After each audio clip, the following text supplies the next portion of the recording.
Simon & Schuster AudioWorks presents Star Trek: The Next Generation.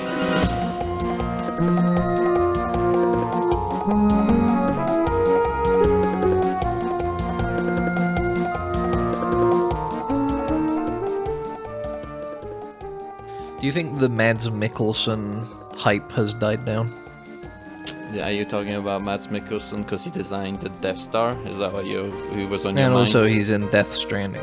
Oh, yeah, I forgot about that. There's that I feel connection. like yeah. Up until like 4, maybe 5 years ago, people couldn't get enough of Mads Mikkelsen. Not that he was in a lot. I feel like people were just talking about him a lot, how much they loved him. But not so much nowadays. He's just what else has he been in recently? That's the thing, because he hasn't. Because Death Stranding is old now. It's not like in the zeitgeist really. But DS2 this month. Yeah, true. And he's I probably. don't think Is he he's going to in it. be in the? Probably not. I don't know how. From the Maybe sounds of it, he's not in it. because he's kind of a vague character rather than like a What the hell? I haven't finished it yet. Yeah. Spoiling me. I thought you that I started talking about because I did the first Mads Mikkelsen fight in the game. Jaeger, is that a Diego? Jaeger or whatever. Youngar? Youngus. Youngus? Oh. Youngus. Among Us. A Youngus. Mongus. It was like Younger or something. Younger, yeah. It's when Mads Mikkelsen is sus, yeah. A Mongo. But yeah, it's he was in the Mufasa movie recent. Apparently. I haven't watched that, so I've and he was in. Remember, he was in the Crimes of Grindelwald as Grindelwald. Oh yeah, the Harry Potter spin-off film that I think killed that franchise. I think so, yeah, but I haven't watched it, so I can't tell you. I didn't see it either. Yeah, but it's he hasn't been in much. That's why I feel it kind of died out, and people got. I don't know. I feel like it's still pretty. I looked earlier, and it still felt pretty consistent. It's more just like I feel like people just don't talk about him as much. I think he's also a climate change denialist. I think. You think he's a climate change denialist? Yeah, I think I've heard something. Rumors. I'm spreading rumors right now, actively. I think you are. I think you're making up shit. I'm you stirring think he's shit. Beefing with Greta Thunberg. Yeah, that poor that child. Change. Let's see. What you're looking it up? You're verifying what I'm saying right now. Mads being problematic. r/Mads Mikkelsen. Oh, hey guys, I've read the thread that was posted about Mads and him going to see Jordan Peterson, and people are saying that Mads has been problematic about climate change and him just being misogynistic. So I was wondering if anyone had links or sources about it. There are no sources. Is there anything? Hold on. This is live. This is like a debate. It's difficult because it is r/Mads Mikkelsen, which means, they would know it's going to for be sure. Biased. Well, no, but it's going to be biased, isn't it? Mm-hmm. Mads Mikkelsen on female representation in Danish crime shows. He is rather more dismissive of the current surge of must-see Danish crime series on television, too politically correct in his opinion, with all those feisty polymath policewomen pursuing bad guys into dark basement.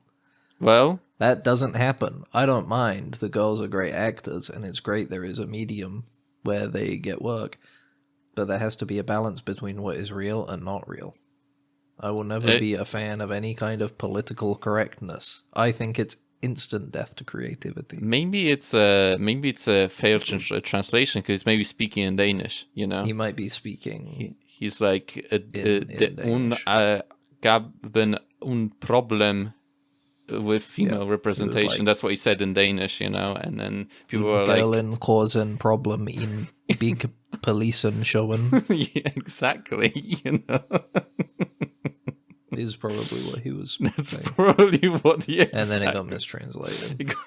He was in the Indiana Jones film. I didn't. Yeah, see. he played the You Nazi. He played the like science, like paperclip, like Operation Paperclip scientist that like the Americans take to, and he's a Nazi.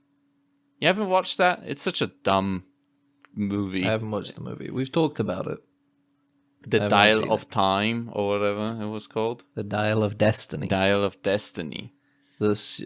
I still like the Great Circle. I think that's a Great good name. Circle is a really Great awesome Circle. name for the fucking.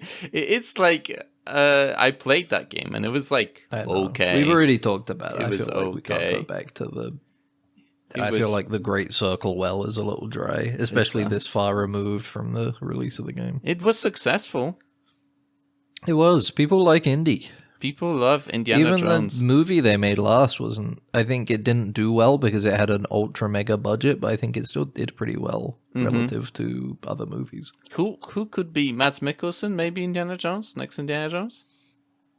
I think it would be Phoebe Bridgers, right? Wasn't that what they were setting up? I didn't see the movie. Really? I didn't see the movie. I think so. I don't remember actually the ending of She that is movie awesome, specifically. dude. Do you know she keeps like scamming Amazon out of money? Basically, That's pretty cool. they so I get her on to like write a project, and then the project falls through, but she gets paid like millions of dollars every time. This It's one awesome. neat trick. That sounds Nothing like but one of those respect, like. honestly. It sounds like one of those like. You know, this one neat trick will make Yeah. Jeff Bezos seethe or something like that. I don't know. You Yeah, I failing feel a like- project. I feel like Mads Mikkelsen has lost his cultural cachet. You know, people aren't fucking with him as much anymore. I think. Yeah. What the fuck? Sorry, Do I you was fuck looking with it? like no, I was looking at my It recording sounded like you software. got distracted. all Yeah, I of a got sudden. because I started looking at my recording software, and it's according to this, we've been recording for 25 seconds. That's not right. I'm looking at mine, and it says like 6 minutes and 49 seconds. Yeah. I was. It's. I think it's just the rendering of the software is failing, unless it is actually doing something wrong, and I just spotted it. So Would there's. you like so to there- stop and find out now, and you so- can edit two pieces together? So there's that. Are we men in this situation, right? okay. And we assume everything's okay, and we head forward, right? Uh-huh. Without checking out, because am I going to be confident in the fact that this works and I don't need to do anything about it, right? Mm-hmm. Or am I gonna be a little beta boy and I'm gonna recheck whether this is I mean, I recording? feel like you've kind of shown your bias a bit there by the way you label Yeah. these two directions. Yeah, exactly. You know, so it's like, what do I do? You know, We're obviously gonna go for the beta one.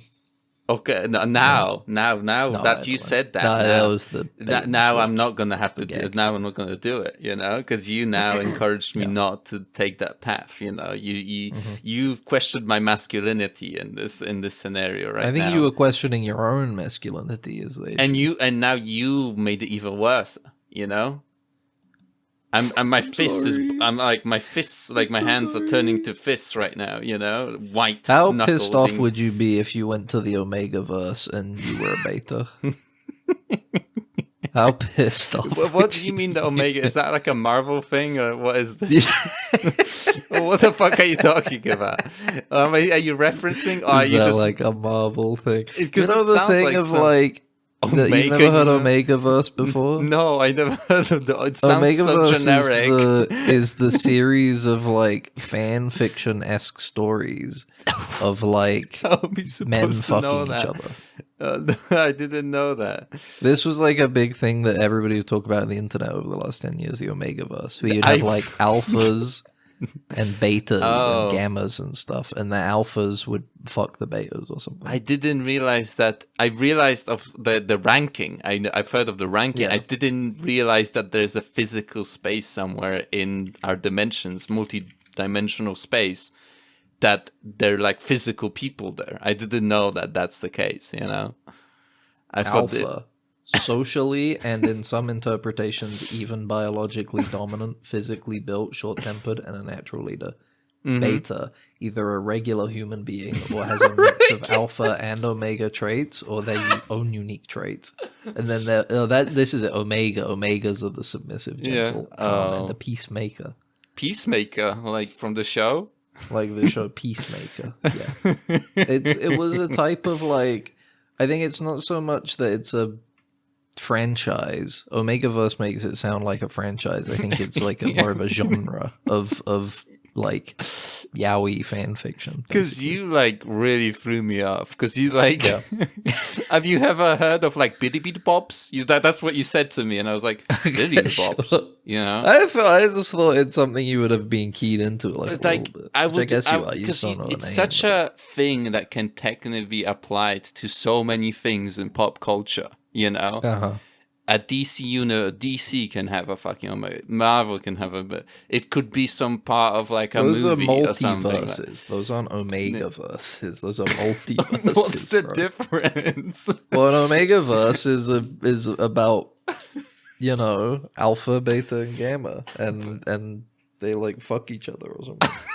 So It's all. That's the thing as well, man. It's all about fucking. okay, so They're there's all about like in just, our like, in the string hierarchical theory sex. of the way the theoretical string theory, right?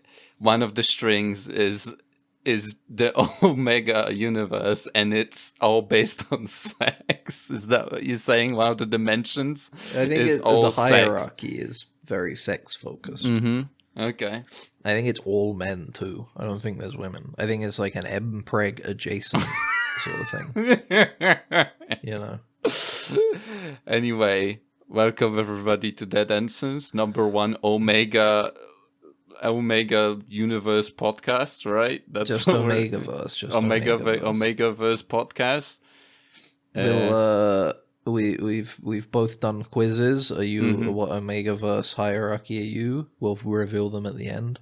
Our Yeah. results. You need to listen But to until the then, you'll have to listen to find out It's a good which one hook. of us is an alpha, beta, or a gamma, or an omega. or There's whatever it only was. I 4 forgot already. rankings. Oh, 3. A 3, I mean. Let me bring it up. I have to bring Is up the there Wikipedia more? page again. No. Is it just that's very unimaginative? You, It's very you have empty. alphas, Then betas, and omegas.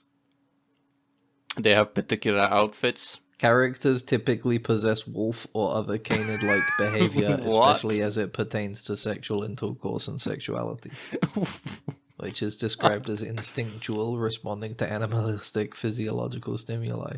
Mm-hmm. I won't go into too much detail because the Wikipedia goes into That guy who like Oh, that guy who wrote that like book about like alpha That's wolves where and, it stems from. and stuff. That's It's all where it all stems from. it's the guy all- that got it 100% wrong, and he That's was a- like, "Yeah, I realized I now that fucked they it don't up. actually have like this hierarchical structure." in But nature." that's the ironic part, right? Is that Mm-hmm. he introduced the like idea of like alpha betas and whatever by admitting that he was wrong.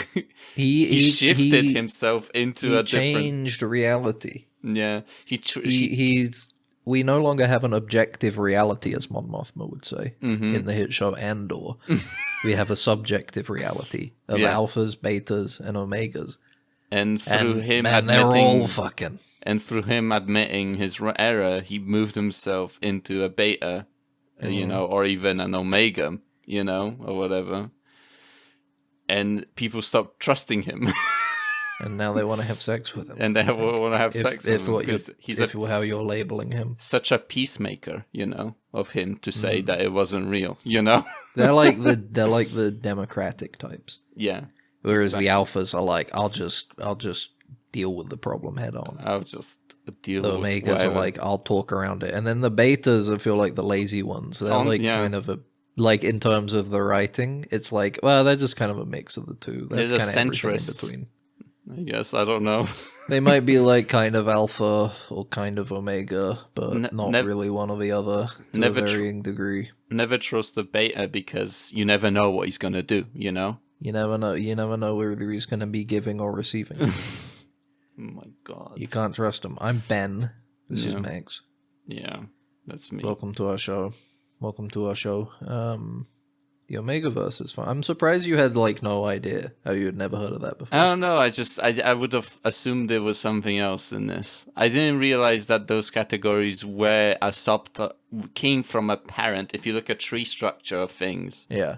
it would come the top of the, you know, it would stem from the Omegaverse or whatever, you know. Yeah. Yeah. But whatever. Who gives Whatever. a fuck?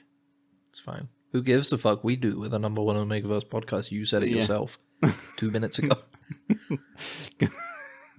I'm being an alpha. I'm just assuming, I'm being confident. Who gives a fuck? This is how you know Yeah. his result was Omega, because now he's overcompensating. Yeah, exactly. He's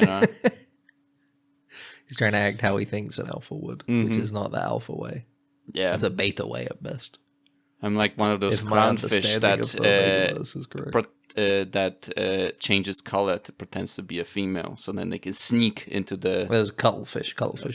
cuttlefish or whatever, to pretend to be, And then behind the big And, scary male's back, they have sex with they, the female and then leave. It's so cool, man. it's so Oh, fucked. the animal kingdom is awesome. Yeah, like Andor. You really can't. It's very difficult to support the idea of like an entirely binary understanding of like gender and the way we present ourselves when you have shit like that happening naturally in Yeah. the animal kingdom. It's just so many. Crazy. It is because like that's the thing, isn't it? It's about kind of removing ourselves from that in a way, and we are not part of the animal kingdom. We're like a separate thing, But in We're reality, elevated by being more limited, yeah, is what people would like. basically, But whatever, Let's Yeah, talk true. about things that you've seen, and I pretended to see. I only want to talk about one thing. Tomorrow is Deltarune Day. Jesus Christ. Or yesterday, if you're listening to this now. Yesterday was Deltarune Day. It depends when I edited this podcast. Now that you said I'm Oh, gonna no, it behave depends like on when I release it. I guess. No, I could just not give you the audio.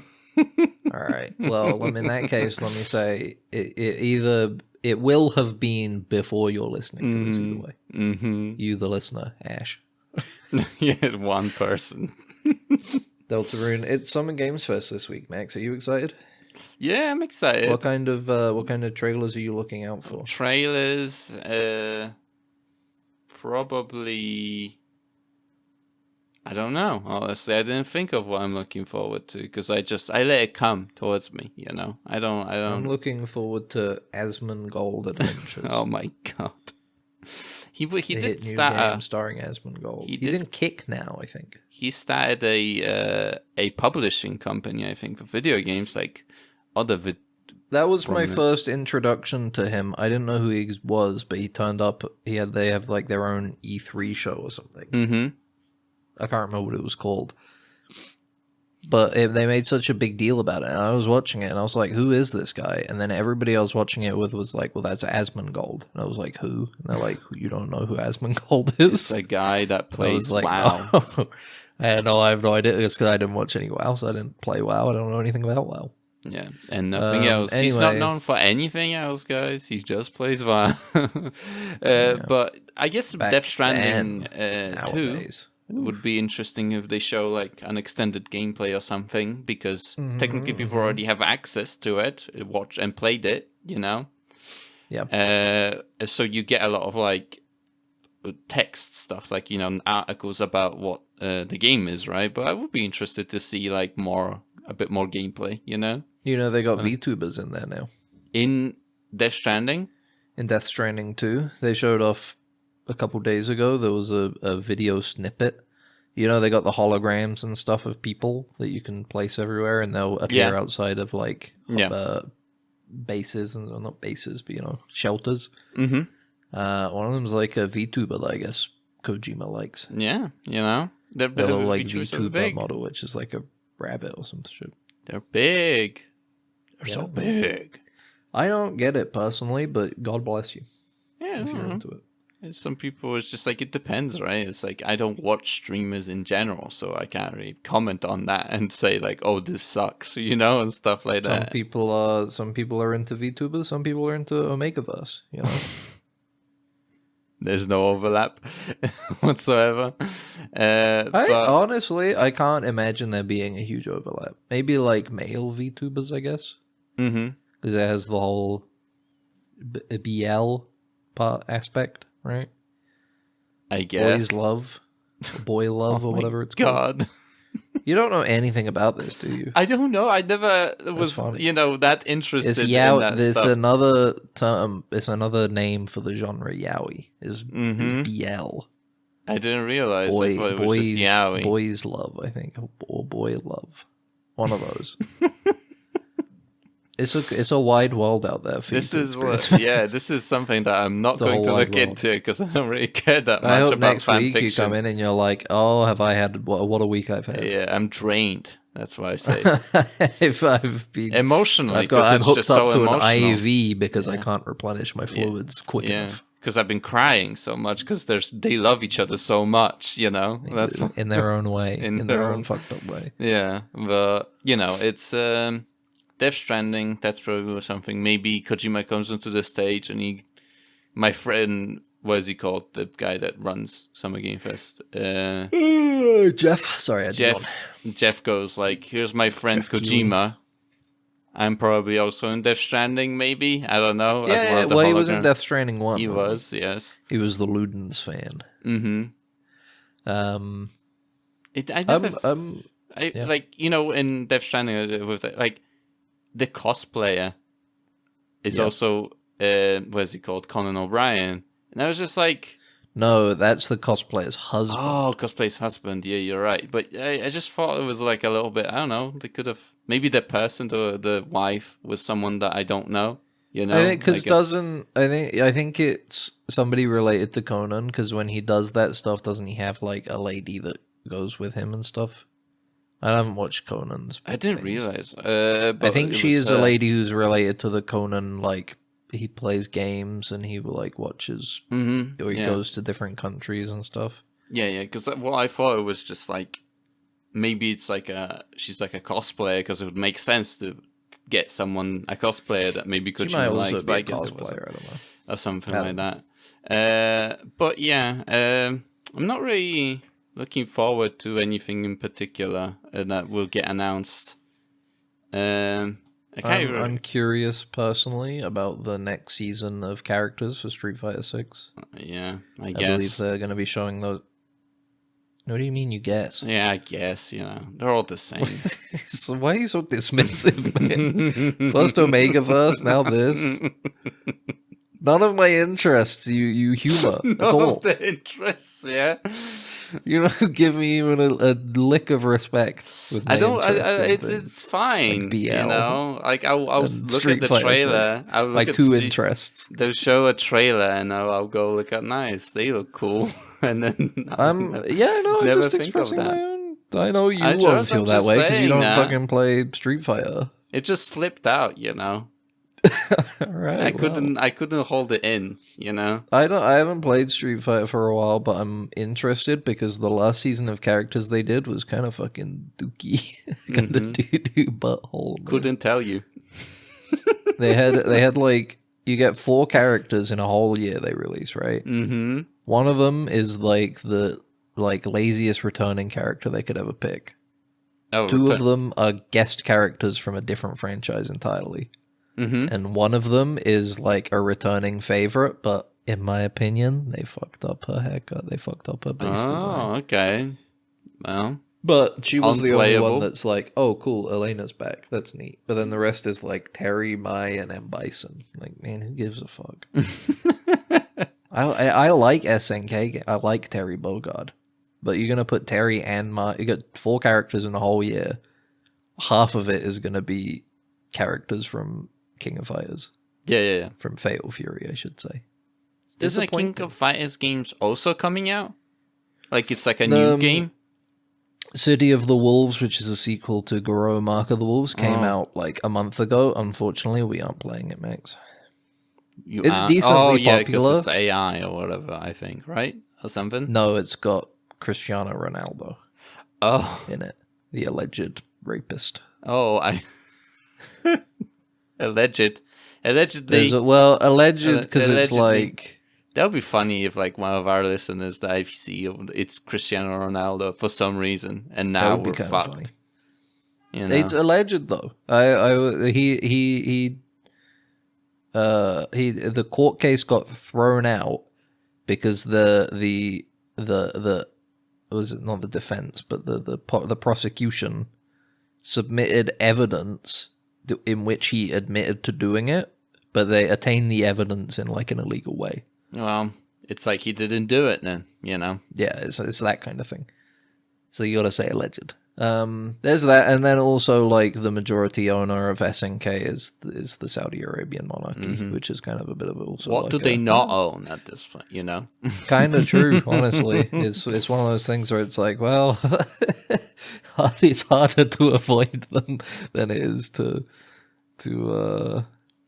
just stop using oil. True. I don't know if I use oil directly. Yeah, cooking oil. Do you buy plastic things? Sometimes. Well, there you go. I can't source the plastic though. The plastic could come from anywhere, and most likely from crude oil from South Arabia. Yeah, but they don't have crude oil comes from all over the planet. I know a lot of it comes from there, but not all of it. I make organic plastic in my backyard from my little pumping jack that I have. Yeah. I make organic plastic from recycle. I get all of the recycled plastic I want, and I melt it in a pot, and then I kind of stir it, you know. Still like a well, of course, I guess I breathe it. I mean, I can't help breathing it in. It's right in front of me. But it's organic, so it's like it's recycled, so it's fine. Exactly. It's like I found it organically in the street. Green plastic, that's what you call it. Green, blue, brown, purple, pink, red, whatever color. I just kind of throw it in, mix it up, and then I pour it into a mold. And what's the mold that what would you recently have you poured out into a mold and made it? I've been making bespoke DVD cases. DVD cases, nice. Yeah. They're just normal DVD cases, or most recent hobby. Are they They're like for my Omegaverse DVDs? They're Omegaverse that you're also making, right? I order them, but they usually come in like the little like CD sleeves, you know, the little paper with the plastic window. Well, what's great about that is I pull out the plastic window bit, throw it in the pot. Gets used for the case. Joke on them, you know. They gave you a bit of money. Thanks for the help. Thanks for the help, Omegaverse enthusiasts or whatever. How do you get it? I guess maybe you don't want to tell, but how do you get on the mailing list for these CDs? You have to do some things I'm not proud of. So I don't want to. You don't have to get into it. That's fine. You know, you got back at him with I don't want to talk about it. The plastic. Anyway. What have we been talking about? Summer Game Fest? Summer Games Fest. I'm looking forward to it. I love Summer Games Fest. I think the interesting thing about Summer Games Fest, going back to when we had E3 and stuff, is every single year people would say that was the worst one yet. When it's done. They would be like, that was the worst one yet. And they fail to internalize that it's always bad, but that's why it's great. I guess the last year ones particularly was pretty bad because it was so full of ads. Honestly, I think that was one of the big things. The whole thing is, what do you mean it's so full of ads? The whole thing is ads. Yeah, but it was like shitty ads. At least, you know, when I see a trailer or all something, ads are shitty. I'm like, cool, you know? I get to see something that I guess I'm tangentially really like interested in. But last year's one, I remember there was a trailer for like a not Castle Crashers. It was one of the mobile games it was like so long. It was like fucking I remember that. 5 minutes or something. It had like Chris Hemsworth in it. It's got stuff, Chris Hemsworth in it. I remember that. I don't know. That wasn't that the game. That was the Game Awards, I think. Oh my god! I don't think that was Summer Game. I think that was like the end of the Game Awards. Are you sure? Or I feel it's like hard to tell nowadays because they're both Jeff Keighley trailer events. Exactly, you know. He's monopolized it. Yeah, we gotta but break it up. At the same time, he's also democratized it because before with E3, you'd have to go and be like, "Hey, can we get a booth or like a show floor or something to show off our stuff?" And they'd be like, "Yeah, sure. That will be $1 billion. Thank you."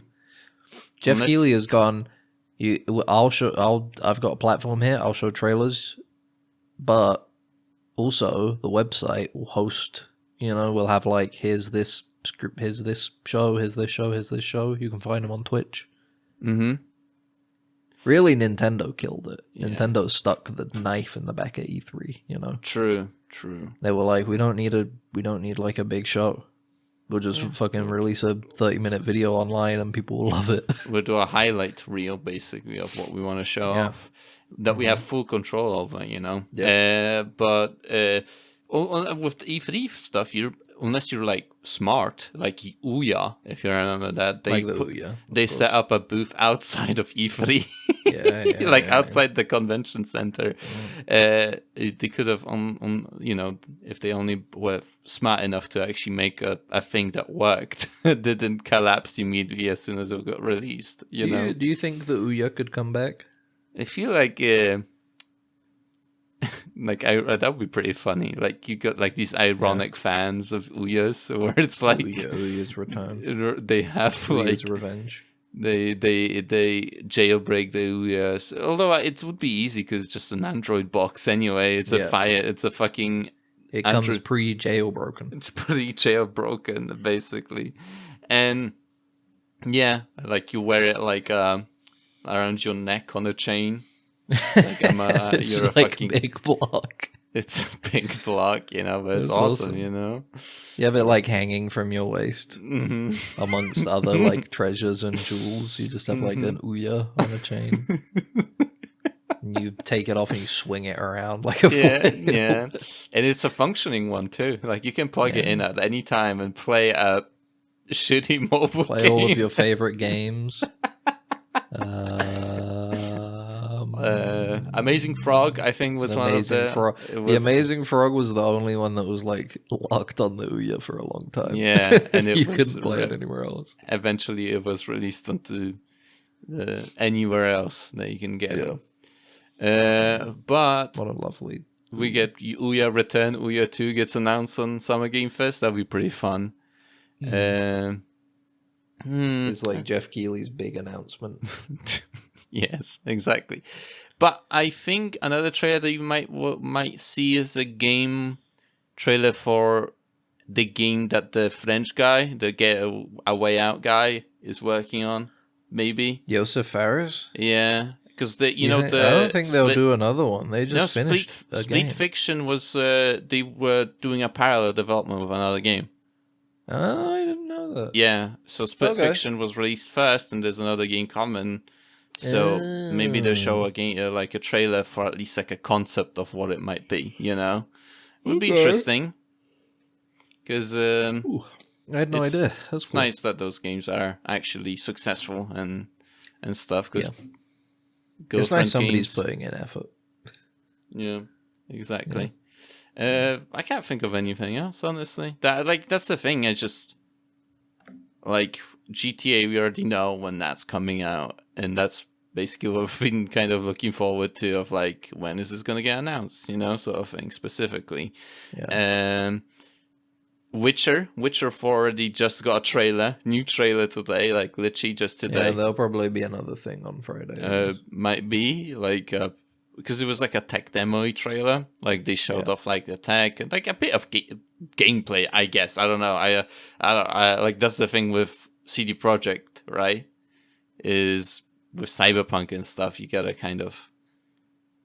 We'll see how much of it will be true. Let's say that, you know. Because they already done it once with Cyberpunk, and hopefully they took a lesson out of that not to lie in the fucking trailers, you know. But the trailers are nothing but lies. These, especially for big games, you know. Those are that's true. That's the frontier of lying. Maybe something Helldivers, but I don't know. Yeah, I don't know. They've just done their big event. So that's I feel the like thing. Slow down for a bit. I feel like they'll chill. They'll chill until, like, out. The Game Awards or something, maybe. Yeah. And then they'll be like, suit up, Helldiver. It's time to fight the Scriminees. Tiny little ghouls are invading Super Earth. Yeah. You have to stop them. They're really funny little guys. You know, look at how cool cute they are. Like a little guy enemies. Maybe they could have like the little chaos spawns that Warhammer 40k has. The little guys, little guys, little funny guys. But yeah, I don't know. Nothing. Right. We'll see. Really can't think of anything else. The only thing that's been bouncing in my head that like is just stuck there is Gothic remake trailer, but I don't know. Hoping for some Gothic. Yeah, I played the demo when it came out. I'd be happy for you. How was the demo? It was interesting to play a game that is burned into my brain so heavily, you know? Mm-hmm. Like, it is insane how much of that game...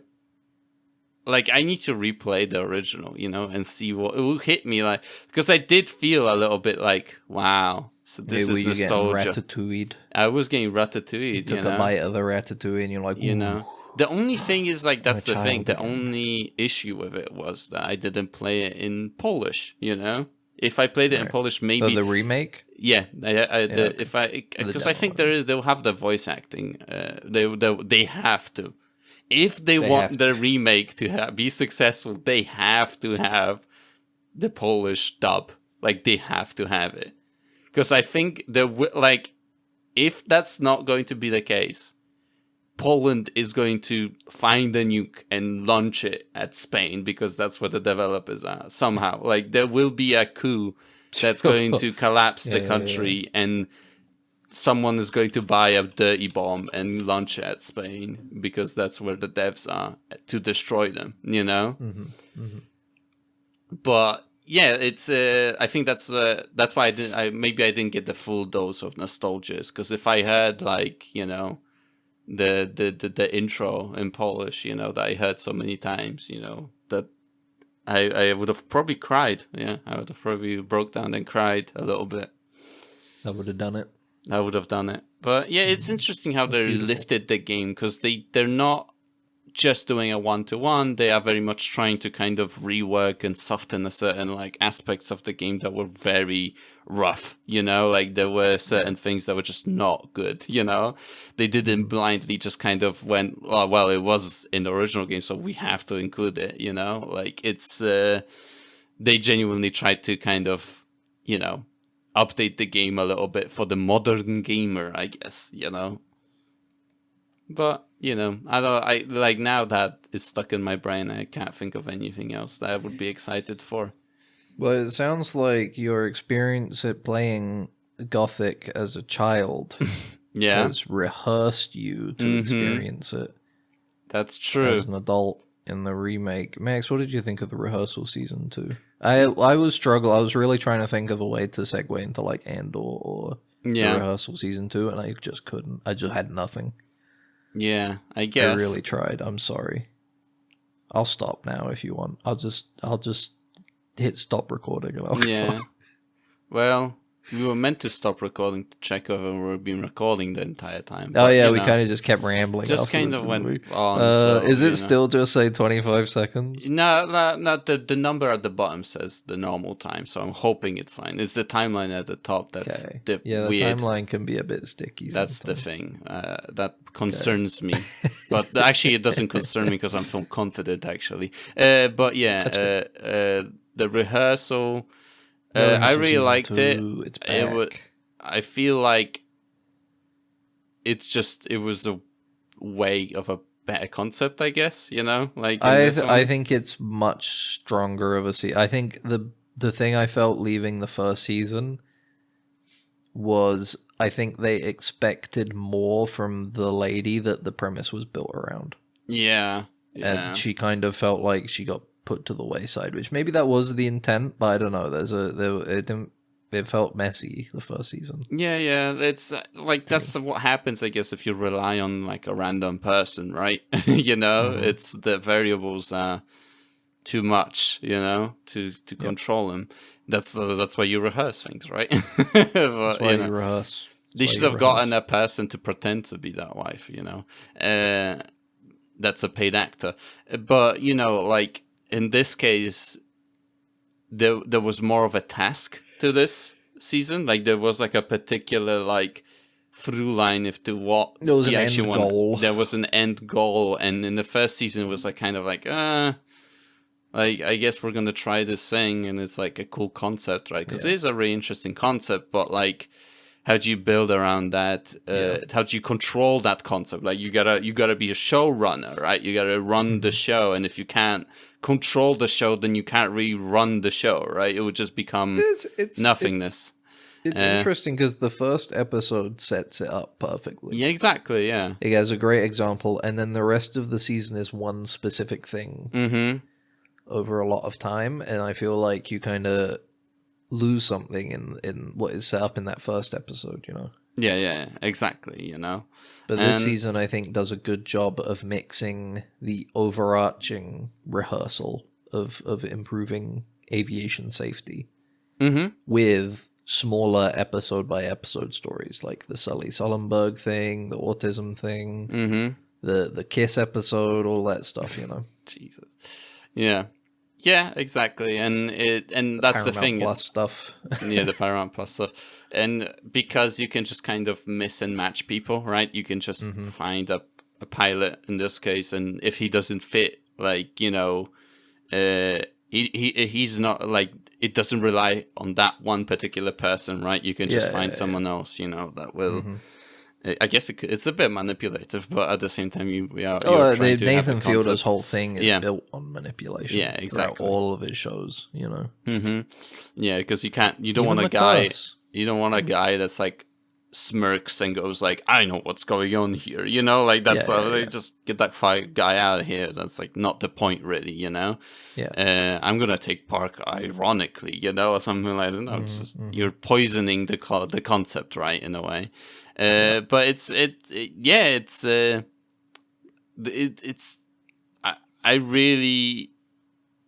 was really smart. I really like the way he ran this season. Like I really like the fact that the set for the airport wrapped up into this higher concept, right? Of like this dumb show, right?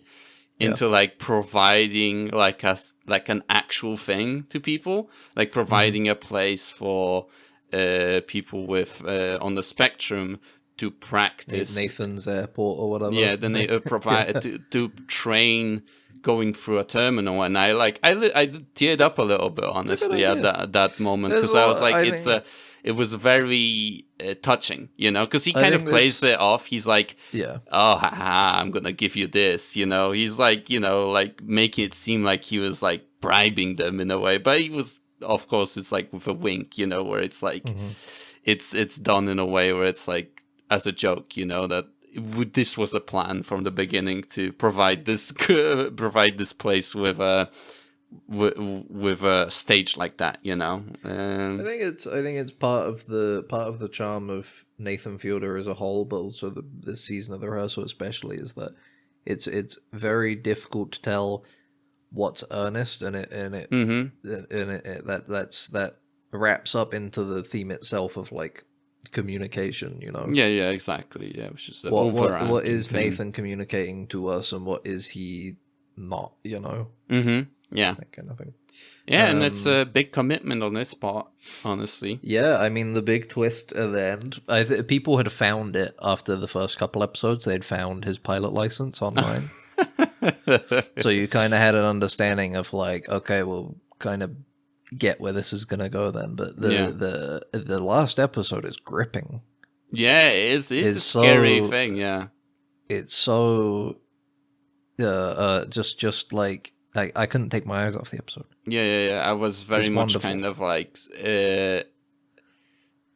kind of hyper analyzing what's going on. Like I was looking at the co-pilot like all the time, because I was like, is everything okay? Like, you know, like I was like, is he doing it and stuff? Is he actually doing it? And just the fact that like it's very funny when he gets his 737 license, like he's doing the course.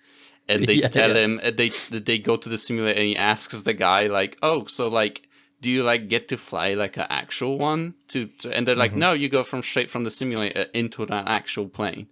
And he's like, you can kind of see a little bit, like, a little doubt. Like, he's like, oh fuck, you know, like that's the way it is. Like that's insane.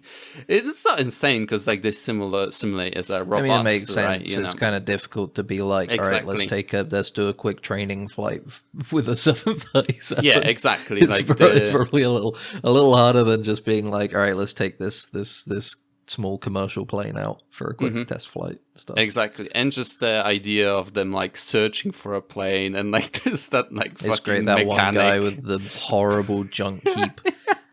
And he's constantly asking me about like bits that are broken and shit that's just hanging there, and he's like, "Yep, that's how it's supposed to be. It'll fly. It'll fly perfectly fine." I love the bit where the button pops out and he like tries to put it back into the console, and it's like not having it. Like it's constantly. It like, clearly doesn't out. even fit that bit that he's trying to push it into. It's so good. And then he just gives up, and he's like, "Well, you don't really need that bit." Because Nathan says, so we can just fly without that. And he's like, yeah, that's fine. It's like so funny. It's so dumb. I would fly my family in this plane. Like it's so he was like, dumb. if I had one, if I had a family, I'd fly them in this plane. And that's like the biggest like thing a mechanic can tell you. It's like so dumb. But they eventually do find like some random from an undisclosed company. It's undisclosed company. Yeah, and just the loophole of like they take the actors, they pay basically. Actors. And just generally, everything comes together so well at the end. Yeah, they bring in the evanescence, they bring in the eye test right at the end and stuff, you know. It just all like it all comes together perfectly. Yeah, but there's just so many like facets to the story of this season, like the Sully thing, the entire thing with Sully. Oh my god, the fucking like when he's a baby, like, and it's so he's fucking drowning himself in milk. Yeah, horrible. He's just like coughing and spluttering out trying to drink it. Yeah, and he's just like goes like he's good. like breathing heavily, like, and then he's like fuck, just like trying to drink it. But yeah, it's just so much like commitment to a stage, because they had to build like this fucking stage, and it's like Jesus, you know, like, and it is very funny where they do the bit where he's like a child still, but they have the parents on stilts. The parents are big, and the other people have like horrible makeup on. Yeah, make them look like weird, like disgusting garbage pail kids, children. Yeah, exactly. You know, and it's great. It is very funny. Well, yeah, but that you have you have the kiss episode. That was a really rough episode for me to watch, honestly. It's a tough one. It was a bit tough because of the idea of like they did kind of ask these people to like, oh, are you interested in this guy? You know, but that's one of the episodes that's most like difficult to look at and tell like what. Not maybe so much like the most difficult, but the one where you definitely look at it and you go, there's it feels like there's a lot of setup here, you know. Yeah because like I didn't mind the aspect of like they had the actors in the little apartment, like the 5 or 8 or whatever apartments, and there's just these 2 actors that are like really getting into it, like they're like asking them, oh, can we go like further, you know? And it's like it is really interesting kind of idea, right? That they're like kind of, he's like, oh, these actors can kind of just say like, oh, this isn't real, you know? But then you kind of ask them, like they did, is a conversation they have with one of them, and it's like it is real in a moment, you know, like there's like it's like a blurred line of like, you know, is it real, you know? Is it like it it's very interesting, just like the idea of masks, you know, like that idea of masking and things like masking. It's super, it is and just the impact in a way of like, it is very sad, like that idea of pilots, you know, the pilots not being able to kind of reach out for help, like is a very it's a saddening part of being a pilot, where you kind of have to be like a perfect human being in a way, like on paper. That's what it is, like it's on paper, right? That's what they're aiming for.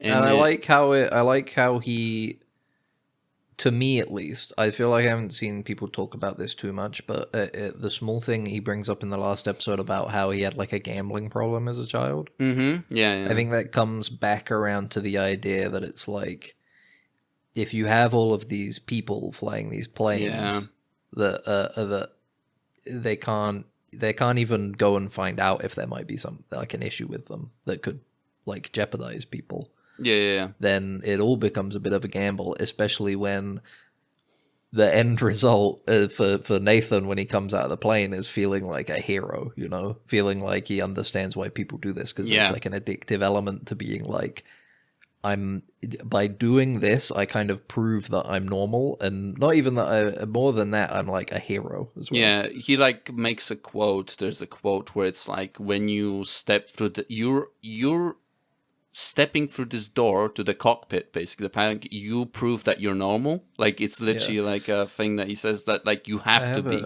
like, everything has to be okay with you to be here. Like, that's what, to be in this seat, you know, be in this it's the last line is just, if you're here, you must be fine. Yeah, exactly, you know. And it's like him deleting the voice mail, you know, at the end. It's and even like, it is interesting that he kind of continued doing the piloting stuff where he pilots empty 737s, you know. It so wasn't just a bit for the series. Yeah, but that's like, because he I like the kind of the disingenuous nature of him by the end, because he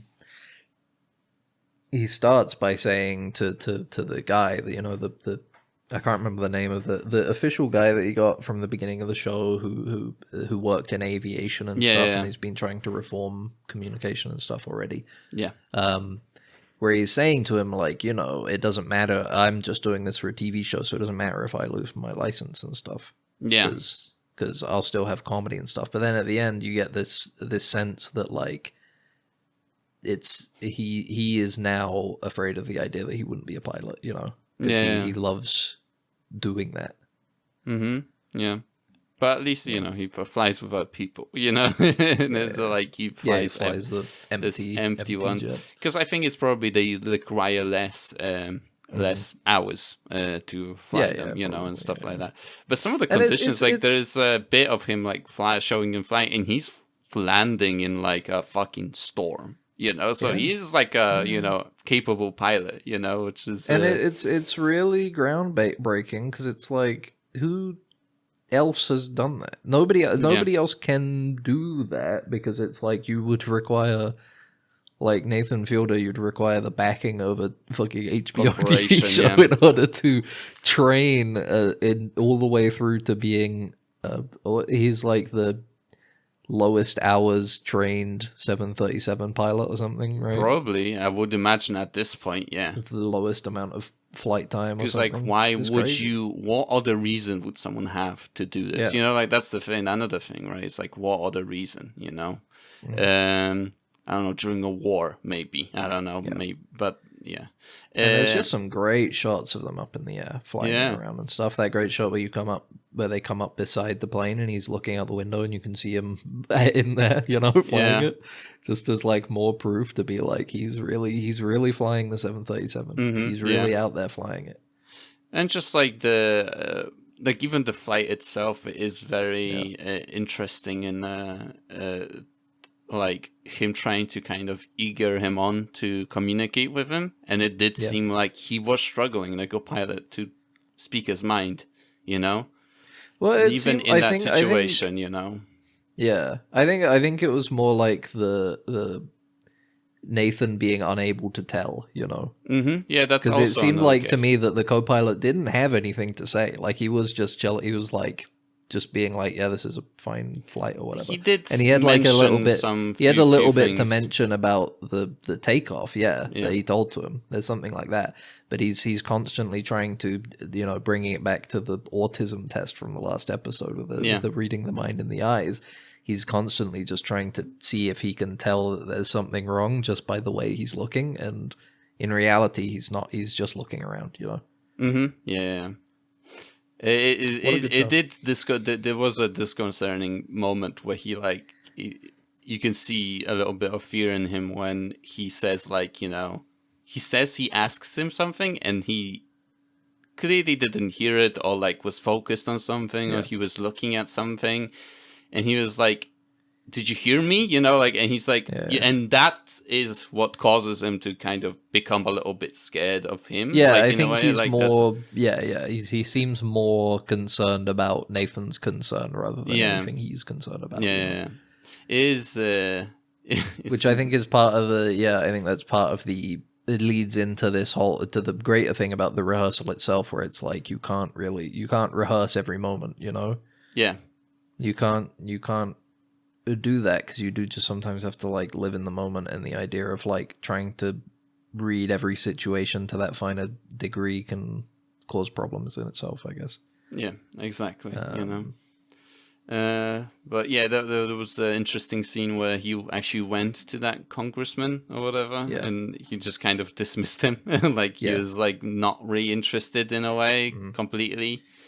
I like he's very selfish at the end of this season, because it's like it's all framed in a way of like the one thing he doesn't do a rehearsal for is like right after he's been like lightly like what's the word, not like diagnosed, but like they're playing with the idea that people have talked about for like 10 years since Nathan For You was like on the air and stuff, of like Nathan be like coming across as like very autistic, Yeah. And it's like that he throws the whole thing away basically just to try and prove the idea that he isn't autistic, because he doesn't need to rehearse everything and he's completely normal and he can just go out and do a thing. And he's obviously playing it up as a character, know. He plays up he leans into that as a role on these shows. That's his character and not him in reality. But the character of Nathan for the show kind of throws away his best chance at getting like a congressional hearing, because he wants to prove this idea that he's normal, basically. Yeah, I guess. I feel like just the guy would also kind of. Oh no, that too. Like he was very checked out. dismissive in general. But the way they present it in the show is very much like he's unprepared and he doesn't know how to present what he's trying to convey very well. Yeah, that's true. He's pulling out the piece of paper and he's reading from a script and he's kind of fumbling and he's showing this awkward presentation, this video about how it is.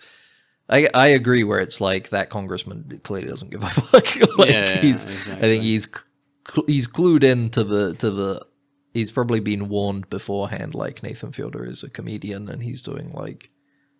Chances are this is probably going to be like a joke or a part of a TV show, so he's probably going into it like. I maybe don't have to take any of this too seriously. Yeah.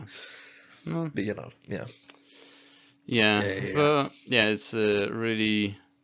It comes together nicely. I wonder if it's like there's going to be more to this. Is he going to make another season? Maybe not. I saw things talking about how like they didn't necessarily have the full idea for the second season when it got greenlit. Like after the first season, they didn't fully know what they would be doing for a second season. Mm-hmm. So it's nice to see that they've stuck the landing. Right? Nice. You got him. Yeah. That is one of my favorite characters was that guy who got banned off of all the dating apps. That's crazy. I feel like he must be like an actor. I don't know. He was really bad. But not that he's an unrealistic like type of person to exist, but more just like him being in the show, feels there's something unreal about him. Yeah.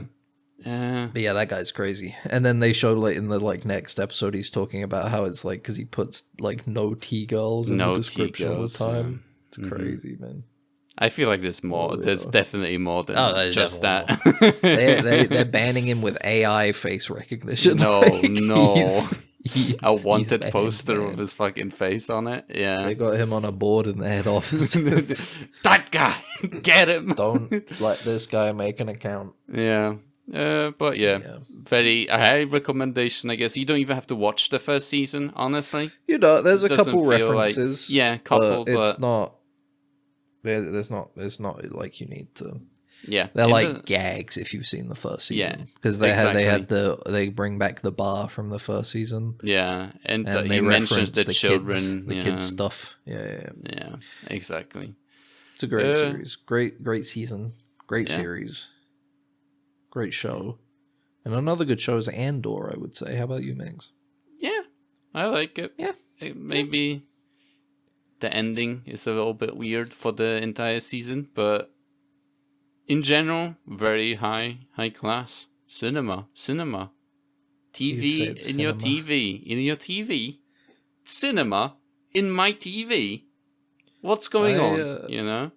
it's unheard of that to be a TV show that's also it feels almost prestigious, you could say. Exactly, and It's it's like a made TV on, show, but prestigious. and it also is made on a IP that's highly recognizable and isn't slop. crazy. You know, like it has like Well, effort. No, you know, like I mean, like the show itself isn't, but like the all IP has been made to create so much the slop. franchise. You know. But yeah, what do you think of Andor? I loved it. I'd been meaning to watch the show for a while, but I liked the first season of The Mandalorian well enough. I was like, this is fun, you know. But the second season was so bad, and not so much just in its content, but where I could see the rest of it going, that I was kind of checked out from the Star Wars stuff for a long time. Yeah. But people said Andor season 1's good, and then the second one came out this year, and I was like, I guess I should really give it a go, right? Yeah. I didn't like Rogue One, but I'll give it a go, and I did love it, and it's reignited what I like about this media property, this franchise, you know. Yeah. What do you like about it?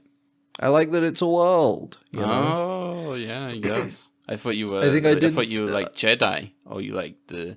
Not particularly. I just like the universe. Hello I think there, it's interesting. I General like the science Grievous. fantasy. You know, hello there. Yeah, hello there. You know, he goes. I was spinning. Have you tried? That's a neat trick. It's a neat That trick. maybe you Some love great, that, right? These are really great. The references I'm making daily as well.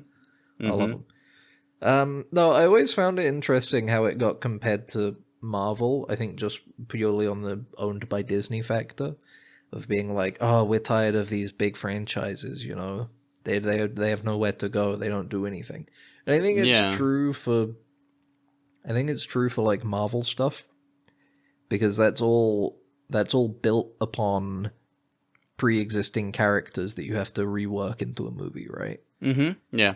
And I think the issue with Star Wars was that they were trying to do that same thing when it's like, you don't have to do that because it's not a series of stories with pre-existing characters. It's like a world, right? Yeah, exactly. It's an actual universe that you can do other stuff. There is people living in the place, because like in the Marvel universe, you're just living in Earth. You're just living on Earth, right? You're like a person living on a. I guess you can do some interesting stuff with that if you try, but you know, it's very obvious thing to do with Star Wars is to just do stories, you know, in that universe, do something interesting. Yeah. Marvel has the conceit of like every TV show or movie you watch has to be about a central guy or team, right? Yeah, exactly. It has to be like, this is the Red Skull TV show. It's an adaptation of Red Skull's story. What are you talking and about?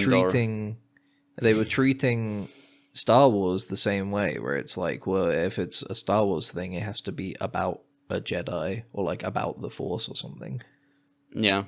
Or about some event that we already know about, right? When it's like, I think that's the strength of Andor. And I heard Skeleton Crew is the same. I didn't quite get into it because I think I need to finish that. It was not that in a bad way, but it was quite childish. It did feel a bit like I'm watching a show for aimed primarily at children. You know? Yeah, it was very much so. Like it was, but it was fun. Like when I watched it, it was fun. I thought it was entertaining. You know, it reminded me of Gundam War in the Pocket. It has a similar vibe of like this idealistic little like suburban sci-fi town, but these kids or a child gets like thrown into a coming of age story because they find something in the woods. In Gundam, he finds like a crashed Zaku, with a pilot inside. Because in this, they find like a pirate ship and stuff. Mm-hmm. And it takes them all over the place. I might watch more, but I don't know. Either way. But that's the strength of that and Andor in that it's like it's centered around really strong characters, and very emotionally charged and impactful and rich situations. Yeah, complex situations. There's some nuance to it. And like you said, I really like the fact that there is a aspect of culture in the world where you have in season 1 you have the miners, right? There were miners, Ferrix, right? Yeah. They were like they made bricks and or something. Stuff, right? Yeah, they were like smelters. They had the thing they would say like stone and sky. Yeah, and shit. stone and like sky. Like the dwarves in Deep Rock Galactic. Rock and stone. Rock and stone. Stone and sky. We have, Andor is like, we're under fire. We can't get out of the situation. And then the rock and stone and the dwarves come out from under the ground. They fight the stormtroopers, it's and then you have in season 2 you have Gorman, right? That's what it was called. The Gorman is the planet, and the people of the Gore. Gormanites. The Gore. I think they're just the Gore. I think they call themselves Gore. The Gore or whatever. Yeah. And they have like a specific identity to them. Yeah, I mean they're very French, aren't they? They're very French Revolution kind of vibe to the Gore. Yeah.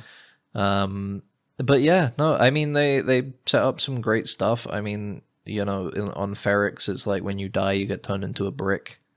They like cremate you and then put your ashes in like a brick, and then they, the guy, I can't remember his name, but he uses that brick to bash a stormtrooper over the head in the end. The one that's made from the old lady, the grandma who was a rebel. Mm-hmm. It's beautiful. It's emotional as well. It's very heartfelt. It's earnest. Yeah, and it is performances are really, really good.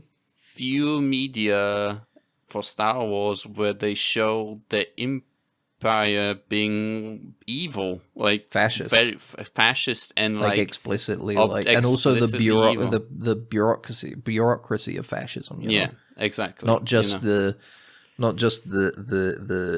violence of it, but the bureaucracy. Yeah, there's a quote at the end of the season where they say like it's constant work to maintain this order that we're in, so like it's a machine that has to churn, and freedom comes naturally. That's why you have to work to quench it, like squash it, right? You gotta work to squash freedom because it's a natural state of people to be free, right?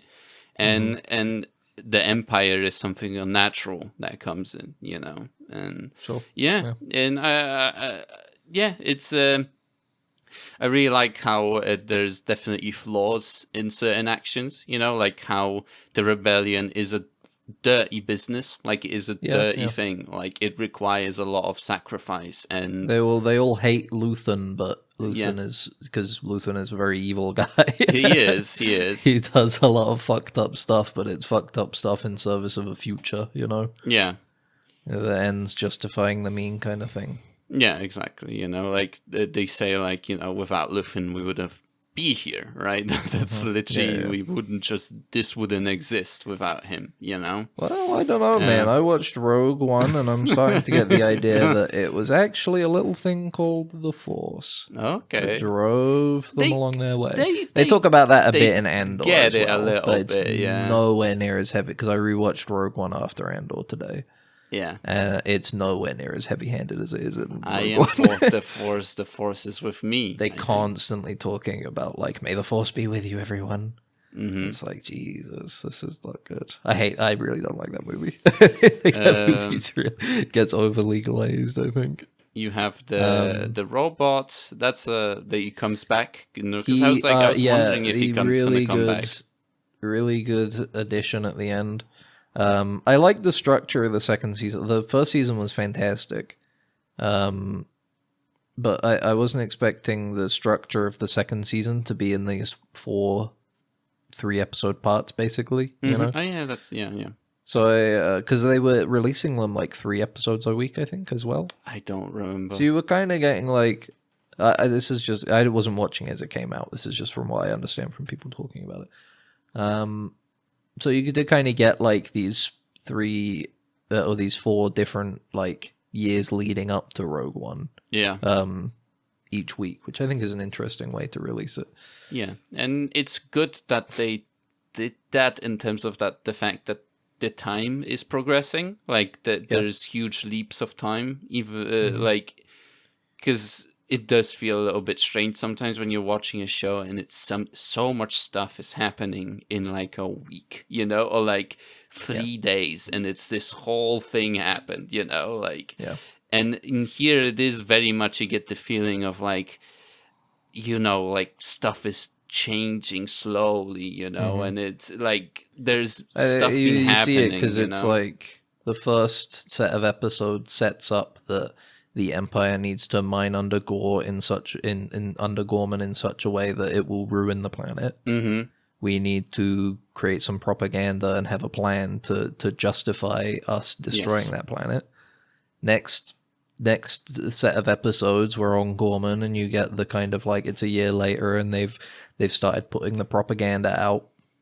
Yeah. And you get the great bit where Cyril is talking to his mum and she's going like, I disliked Gorman before it was popular and stuff. And it's like very clearly just eats the Imperial propaganda up so easily, so quickly. She's a great character as well. In general, I can't remember the name of the performance. She's also in like she was in Megalopolis and she was a fantastic character actor. But her performance in Andor is great. She's so detestably the archetypical petty, like overbearing mother, you know, and petty, controlling. Yeah, there you go.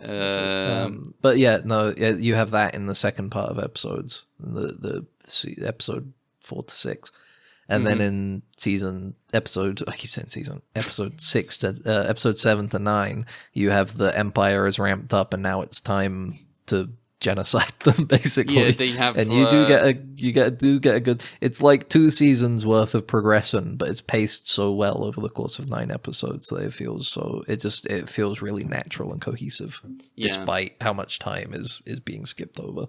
But yeah, and I just love the production design, like all of this stuff looks so good, like all the doohickeys that they're moving around, and all the props are just such a awesome. Costumes are great. Set design's wonderful. Like everywhere feels very distinct. Extremely strong moments with like just like there's the moment in the prison cell at the end of the season where what's she called, the lady that is the like Dedra or something. Dedra. Yeah. Dedra is being kind of like questioned, basically. And it's such a strong, just evil performance, you know, that is Ben Mendelsohn does that great, puts his finger on her head and walks around her and stuff, and she's like just completely stone cold, scared for her life. Yeah. And then the very end bit of us is her in the fucking prison from the first season. Yeah, exactly.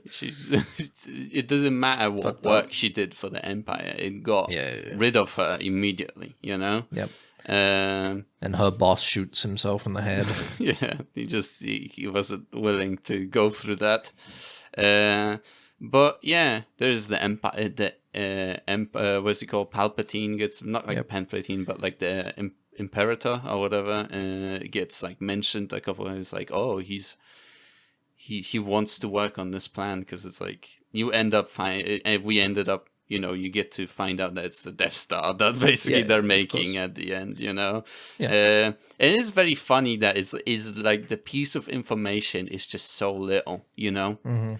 Like it is literally like, and it's unsubstantiated. It's like it's a rumor at the end of the day, right? And it's like they're literally at the end talking about how it's like, oh, it doesn't matter, you know, like they're literally like the rebels are willing to wave their hand at it and go like, who cares, you know? Yeah. It is But very then that's what Rogue One is about, man. They Rogue have One. to prove the Death Star exists and then get the plans. And go You to Mads know? Mikkelsen. Mads They got- Mikkelsen. They tried to save Mads Mikkelsen, but they can't. He dies. Yeah. He didn't want to be in a lot of the movie, I guess. I guess he was hot at the time. They had like fucking 18 other characters in the film with a little Yeah. development. They just couldn't spare enough for old Mads Mikkelsen, you know? Yeah. But yeah, it's in general, but it's the end now. They can't really make any Yeah, more, well, I right? think that's what you get from the second season. Feels like 2 seasons worth of story that they had to condense down because they weren't going to get any more. Cassian Andor just wasn't carrying it, unfortunately, as wonderful as he was. I'm going to miss him. I'll miss Cassian. A rebel, a beautiful, beautiful rebel. You know, Yeah. I like the last image. I like that he lives on through Bix. You know, the future that he helps create is personified in Bix and their child who gets to live on in a beautiful future. Yeah, exactly. You know? And it's like, and they get bees back. They get the little droid back. That droid made me too sad, man. I watching that first season, that droid made me so depressed. Because he's just so naive and sweet. He is naive, yeah. And it makes me so sad. At the end, he's literally... shit's happening. And at the end, he's literally like playing catch. Not playing catch, he's like doing tag with some other droid. And he's like, oh, you now. It's like, oh, God. It's because he just wants to be with his family. Yeah. But they're all dying because of the fucking Empire. They're hanging them in the street and trying to shoot them and kill them and stuff. Yeah. He doesn't understand. It made me so sad. Oh, brother. No, I loved it. I loved Andor. I finally watched it. And thank you for spurring me on by saying I've watched it. And I've got a few episodes left. And I was like, I'll do it by next time. And then I delayed the episode by okay. It doesn't matter. Uh-oh. It don't matter. That's fine. Yeah, I forgive easily, like a god should. That's good of you. That's I'm noble. malevolent. Humble. Unbelievable. Do you think it'll ever be this good again? When Andor Season 2 finished, the predominant thing I saw people saying was like, this franchise will never be as good as this again. I hope it's going to be good. I hope as well.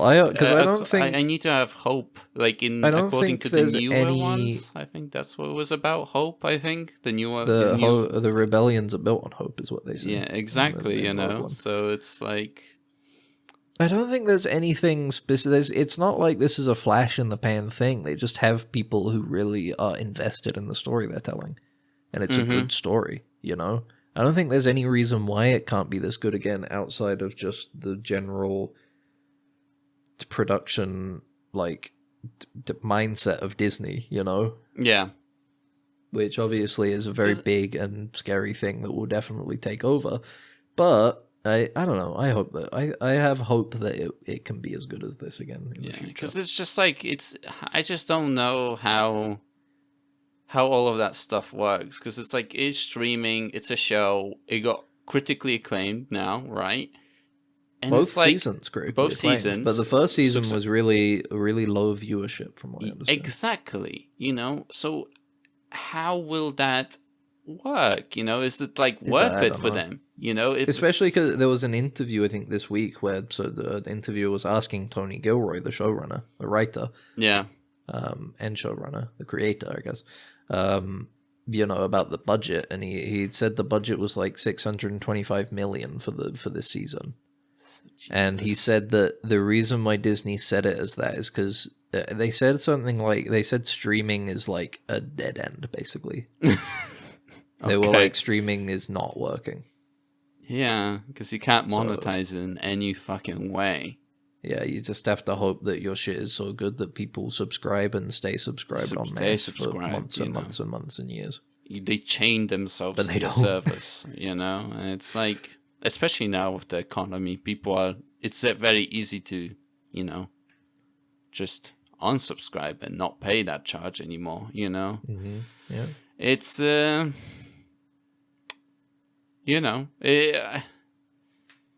there'll be still Star. Like that's the thing. It's like it was nice to see Star Wars good again. You know, in a way. Yeah. You know. See some But promise. You know. there's just so much stuff out there already. You know. Yeah, it's not like It's not like we need Star Wars to be We an need- incredible. or maybe thing, we 'cause do. There's lots of great stuff out You know, there. we're talking about how that New guy and old. with wolves, he made that crossroad in the timeline he created, true. you know? Maybe if we give up on Star Wars, there's going to be another crossroad created where it's going to get really bad, you know? Yeah. It's going to get Well, really bad. Max, But don't worry because we know there's more Star Wars coming. I'm actually Sean thinking... Levy's Star Wars film is coming out soon. Yeah? It's in production. Okay. And what is it? Do we know what it's going to be about? Like, No, okay. but it's a Sean Levy film, so you can tell it's going to be irreverent. I mean, you know who Sean Levy is, right? No. The director of amazing films like Free Guy Oh, no. and Deadpool and Wolverine. No. Oh no. Oh no. Oh no. Well, it's going to be a very funny movie, I would imagine. It's going to be very... I think it's supposed to have Ryan Gosling in it, Oh no. I think. Okay, whatever. Who gives a fuck? Star Trek is coming out, I think, this month. The new season of Strange New Worlds. Oh, is it next month? I think it might be July. Let me double check. Fuck, Star Trek man. Strange. I think I'm it's excited. Like early July. I'm excited to excited. get back into I'm Star looking forward Trek, you know? Let me double check this. Hold on. Oh, the fucking phone. Yeah, July 17th is when the first couple episodes come Fuck. out. And we've Okay. already got a season 4 lined up, though, so that's good. Yeah, and it will be... I'm starving for it. I'm fiending for some Star Trek, honestly. some new Star Trek. Jumping at the bit. As Jumping at the dick, yes. Jumping at the dick. Yeah. There's got to have been some Star Trek we just skipped over by mistake, right? Probably like Prodigy and stuff. Oh my god. Achoo! Computer, Excuse me. mute that sneeze. And I'm gonna mute it. I don't know. Hold That on, doesn't make television sense. series. Let's see. Yeah, there was obviously Prodigy. Mm-hmm. I'm a fire It's supposed to be a Starfleet Academy TV show. Yeah, that's supposed Coming to be out at like some a point. thing. Isn't who owns that? Is that still Paramount that's going to be making it, or is this like Netflix or some shit? It's That's like, I think it's all Paramount Plus Okay. because they got to bolster their streaming stuff. And then Yeah. there's also still supposed to be that fourth Chris Pine film that's I don't supposedly know. they're like they want to make it, but it's just like they're just trying to get the script done. But who knows? they just Who they're knows? gonna get ChatGPT to make it soon. They're like, Also, fuck, what we are can't you do it. talking about? What are you talking about? You're hungry for more Star Mm-hmm. Trek. Just this year, we've already had the first new Star Trek film in like years. Yeah. Star What is Trek it? Section 31. Remember? Oh fuck! You reminded me. Remember we of watched that. it. Fucking hell. We didn't even know it was coming out. Oh shit! I They completely. just That's, dumped that shit online, and we were scrolling, and we were like, "Hold up!" it is very funny that coincidence, just by sheer coincidence, when that fucking That's- Section 31 movie came out, you were in my house, like hanging That's out. synchronicity. It I was was in your literally, house, it was and like you were looking at Paramount golden- Plus, and it was on the fucking banner. header. Yeah, You're it's like Section 31, and we were like, huh? The That came golden- out. the golden scarab, you know, it appears, you know, in your dreams, and Mm-hmm. then it appears on your window, you know, and that's what we get. We get Life Section is truly 31. beautiful sometimes. Oh my god, I can't, like, it's insane to think that that thing is like being made. It was made, it was real, we and- watched it, and and I remember barely any of it. I just imagine, all the digital zooms that movie had for some Oh reason. god, yeah, so much digital camera work. Oh. It's insane. Oh my god, what a bad movie. It just squished a 10 episode series into an hour or something like that. Fucking hell. It's insane. Oh, Paul Michel for doing such a piece of shit, I guess. Jesus Christ. Yeah, now I'm just sad. Now you remind me. I was on such a high, thinking about that we're gonna get some new Strange New Worlds and stuff. Well, it's and it'll Strange be New Worlds. cool We and like that one though. It's fun. It's and a it was show. fun, yeah, exactly. And you just reminded me of So like hopefully this season doesn't tank for some of a reason. regret. Like I feel like you reminded me like of a regret I had that I forgot about, and now I'm just like, like oh, when you yeah, that remember happened. like an embarrassing moment and you're like, Yeah. You know, fuck, why did I have to think about that? yeah. Why did that? My brain just Section flash 41. it. I hope it comes back. I hope they bring it back.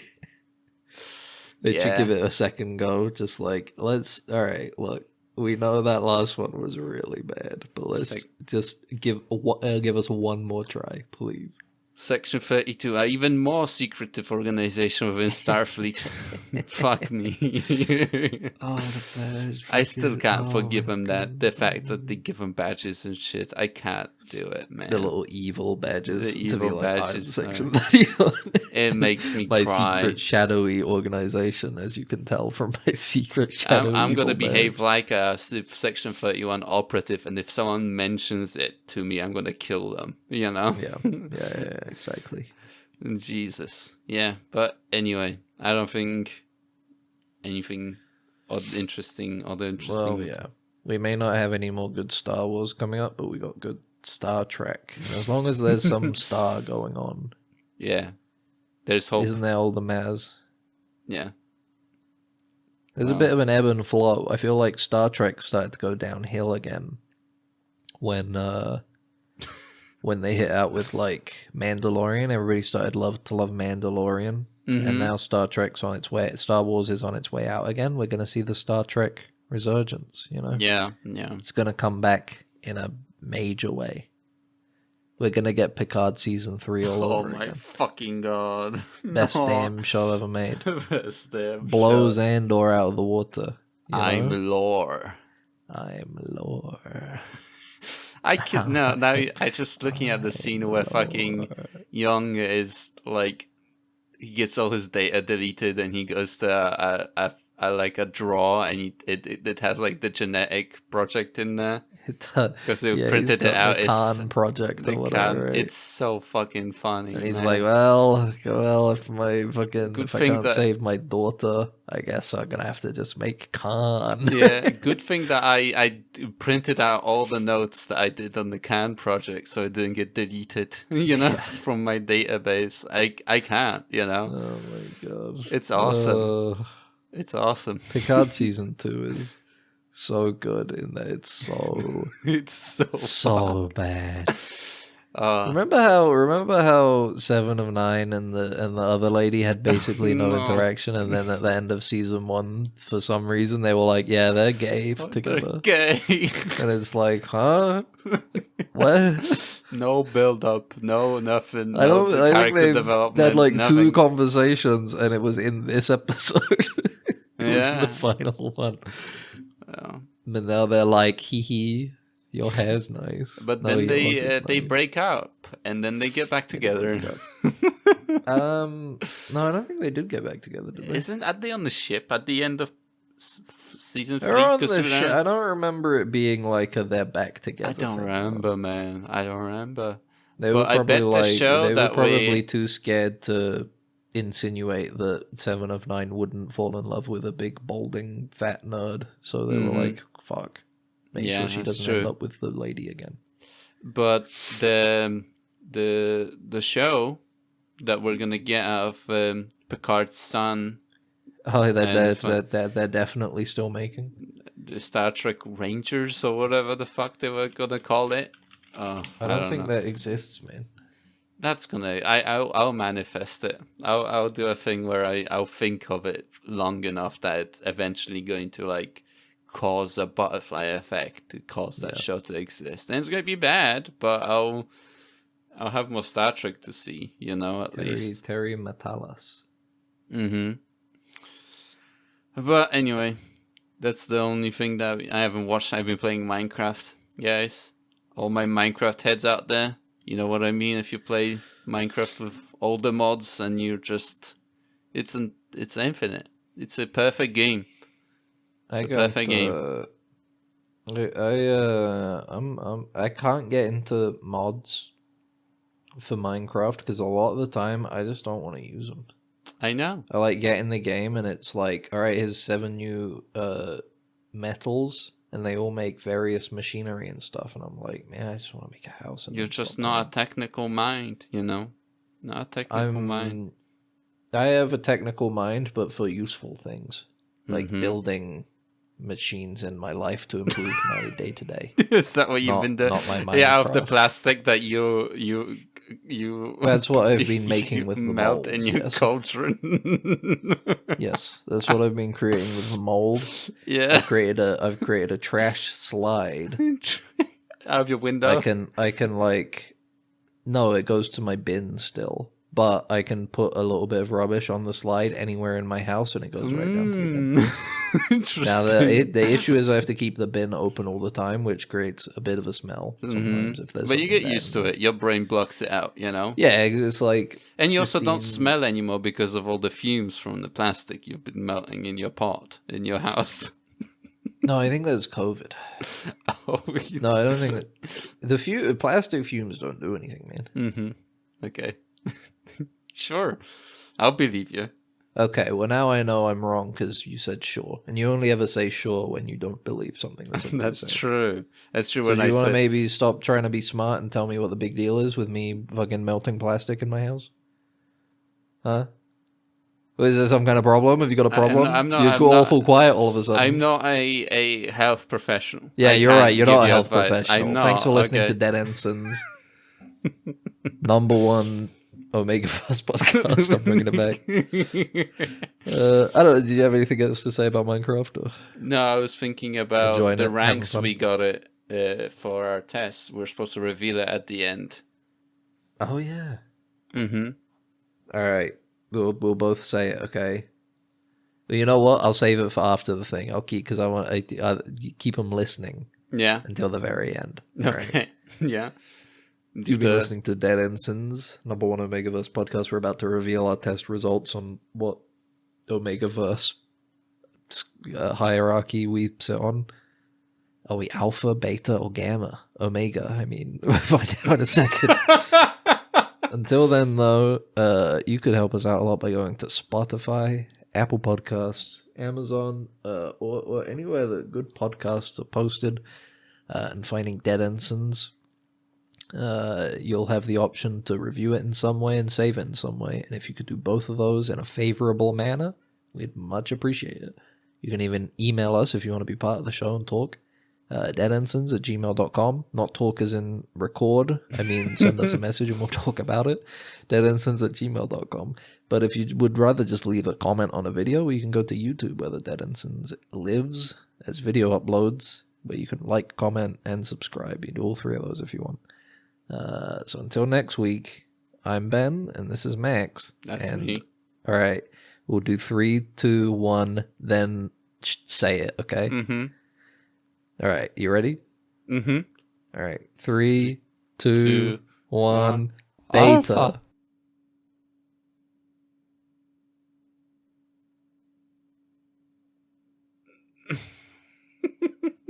I'm kind of scared of you now.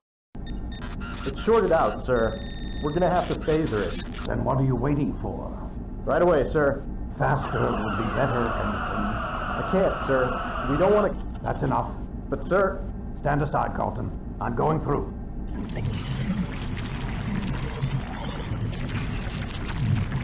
You're alive. Good.